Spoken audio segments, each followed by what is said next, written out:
We intend for our client to send a delete request to a book with a given ISBN number.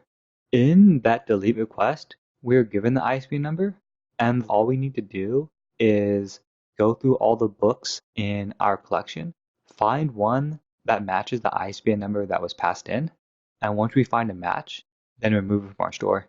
And in our scenario, there should only be one unique ISBN number per book, but even in this scenario, since we're going to loop through, even if there are duplicate ISBN numbers, they all should be deleted. Our client will send us a delete request, and for the body, they actually don't need to send us anything. Unlike the previous route which we built, where we actually need to use this request.getJSON method, in this route, we don't actually need to do that because it doesn't matter what body our client sends us. Let's get started coding this up. Let me remove this line. We need to find a match. For all the books in our collection, if the book that was passed in has an ISBN that matches a book in our book collection, then for now, I'm going to just return that book.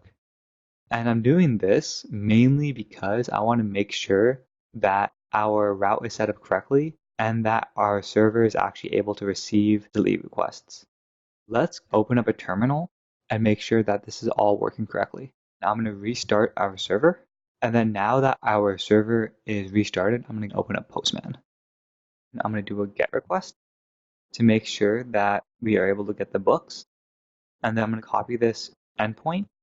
And for a given ISBN, let me just take the second book here, and I'm going to send a delete request.